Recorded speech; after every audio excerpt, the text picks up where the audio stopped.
자, 이제 그렇게 해가지고 컨솔리데이트 끝나면은, 그 다음에 이제 구체적인 스토리텔링 단계로 나가요. 이거는 아까 통합 스토리 모형보다 훨씬 더 자세해요. 그 중에 다는 못하고, 그 중에서 특히 중요하다고 생각하는 한두 개를 갖다 일단 뽑아가지고 시작을 해요. 단위 스토리를.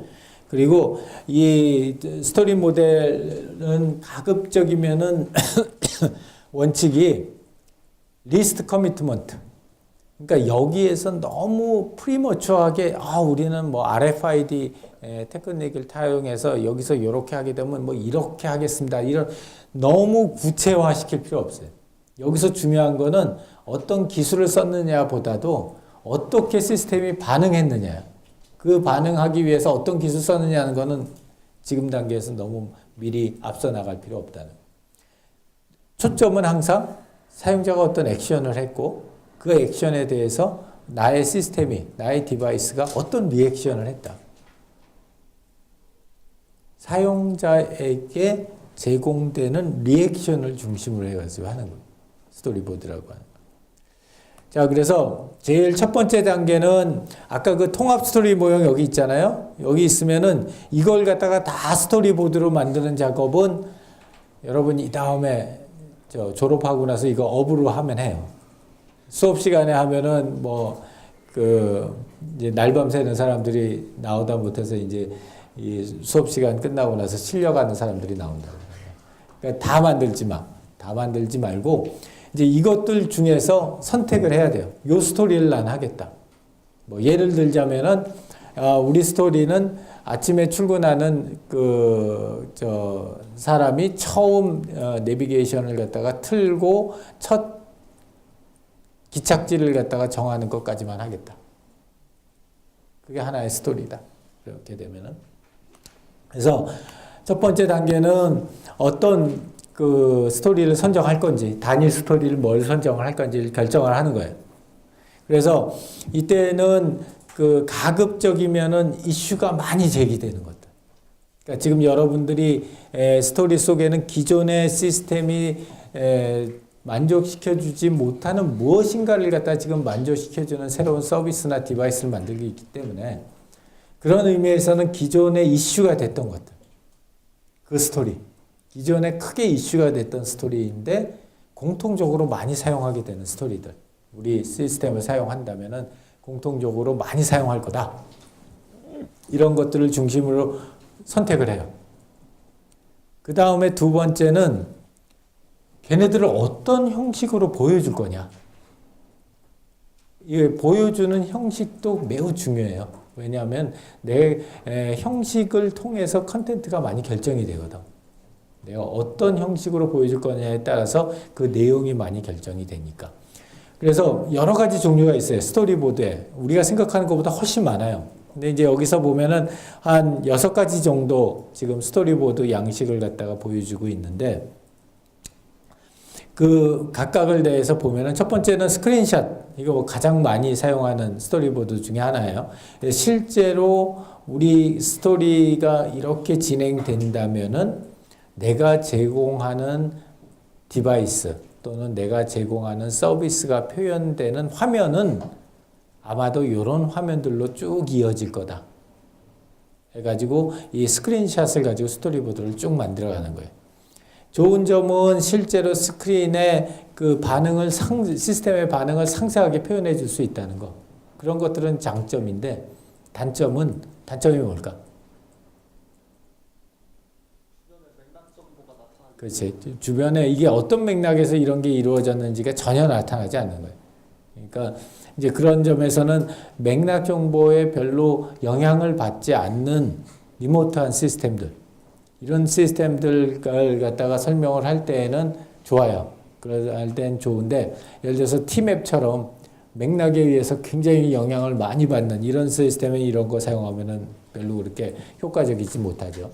그래서 그런 게 있고, 이제 순서도 스토리보드는 우리가 스토리보드가 뭘 하고, 그 다음에 무슨 일이 발생하고, 그 다음에 무슨 일이 발생해서 어떻게 해서 리액션을 어떻게 하고, 이렇게 해서 쭉 갔다 하고, 이렇게 순차적으로 한 방향으로만 쭉 갈 수도 있지만, 중간에서 가지치기를 한다고. 가지치기 해서, 근데 만약 여기서 이렇게 됐다면 어떻게 됐을까? 하고서 이렇게 가지치기를 갖다 해나가요. if then이 들어가요. 그 if then이 들어가는 걸 갖다가 명시적으로 표현하는 게 이 순서도 스토리보드예요. 그래서 여기서는 실제로 이제 우리 진행하는 동안에 어디에 분기점들이 있고 그 분기점에서 어떤 기준에 따라서 다른 쪽 패스를 갖다 타냐 하는 그 기준을 보여주는 거예요. 그래서 복잡한 서비스, 실제로 대부분의 서비스가 이 정도는 하죠. 그래서 복잡한 서비스를 갖다 표현할 때 좋고요. 그 다음에 이 아주 명시적으로 스텝하고 분기점을 보여주기 때문에 요 밑에 부분에 아주 명시적으로 스텝하고 분기점을 보여주기 때문에 오해 가능성이 많이 줄어들어요. 그런 점에서 좋은 점들이 있는데 이제 단점은 아까도 얘기했던 것처럼 맥락이 잘 안 보인다는 거. 그게 이제 단점이라고 볼 수 있고요. 이 그래픽 컨텍스트 스토리보드는 가장 대표적인 예가 여러분 비행기 타면은 구명조끼 어떻게 입느냐는 거 보여주는 거. 이제 리미티드 돼 있는 컨텍스트를 보여주는 거예요. 근데 이제 그걸 갖다가 그래픽으로 처리를 해서 아주 한정된 정보의 맥락을 갖다가 보여주고, 근데 이제 기본적으로는 작동 방법을 갖다가 더 자세하게 보여주죠. 그래가지고 내가 이렇게 움직인다, 사용자가 어떻게 움직여야 된다 라는 걸 갖다가 표현하는데 좀 더 포커스하고 있는 거. 이게 이제 그래픽 컨텍스트 스토리보드고, 컨텍스트를 더 많이 넣는 것 같은 건 이 하이브리드 컨텍스트 스토리보드 같은 경우가 이제 많이 들어요. 이거는 실제로 사진을 찍고 거기에다 입히는 거예요. 그러니까 컨텍스트가 먼저 정해지고 그 컨텍스트 위에 사용자의 행동과 그 사용자 행동에 대한 반응이 얹혀지는 거지. 그러니까 이거는. 그래서 얘네들 같은 경우에는 이 실제 사용 정황이 제일 중요한 경우에, 그런 경우에 많이들 사용을 하고요. 그 다음에 또 그 영화 각본에서 쓰는 스토리보드들이 있어요. 이 스토리보드는 어떨 때 많이 쓰냐면 이 장면의 전환의 속도가 중요할 때. 그러니까 요 장면에서 요 장면으로 넘어가는 거는 뭐 빨리 넘어가야 되고, 요 장면에서 요 장면으로 넘어가는 거는 천천히 넘어가고, 여기서 요 장면으로 넘어가는 거는 스타카토처럼 이렇게 띄엄띄엄 넘어가고, 뭐 여기서 이렇게 넘어가는 거는 일자로 스트레이트 포워드로 진행된다. 이런 것 같이 장면의 전환, 씬의 전환이 굉장히 중요할 때, 그럴 때 사용하는 게 이 그 영화 각본에서 많이 쓰는 스토리보드예요. 그 다음에는 이제 혼합형 스토리보드는 앞에서 얘기했던 거 다 섞어가지고 같이 사용하는 거. 그래서 혼합형을 쓸 거냐, 뭐 영화 각본을 쓸 거냐, 하이브리드를 쓸 거냐, 그래픽 컨텍스트를 쓸 거냐, 순서를 쓸 거냐, 스크린샷을 쓸 거냐 하는 거는 여러분들이 선택한 스토리가 뭐냐에 따라서 어떤 기법의 스토리보드 기법을 쓰느냐가 결정이 되겠죠. 그래서 그런 걸 결정하는 단계. 그 다음에 이제 세 번째 단계는 실제로 각 개별 프레임을 그리는 거예요. 그러니까 만화로 치자면 한 컷을 그리는 거야. 한 컷을 그리는 거고, 그 컷에 들어가는 근데 우리 사파도 그렇고 이 한 컷에 들어가는 정보가 많지 않잖아요. 그렇기 때문에 모든 걸 다 한 컷에 집어넣으려고 그러면은 당연히 너무나 많은 정보가 들어가서 오버로드가 되겠죠. 그래서 그 중에서 여러분들 실제로 시나리오 스토리에 가장 적합한 걸 갖다가 골라서 넣어야 되는데, 여기 일반적으로 들어가는 정보들이 쭉 제시가 돼 있어요. 그러니까 요것들 중에서 여러분 생각했었을 때, 내 지금 한 컷 만화라고 생각하고 한 컷의 만화에는 어떤 정보가 들어갈까를 사전에 정해서 집어넣는 거. 그게 이 3단계에서 정하는 거고요. 네 번째 단계는 이제 연결시키는 거예요. 앞에 있었던 각 컷을 각각을 연결을 시켜가지고 양쪽으로 배열하는 거. 배열을 하고 옆에다가 이제 각각에 대한 설명을 제시해 주는 거고. 그 다음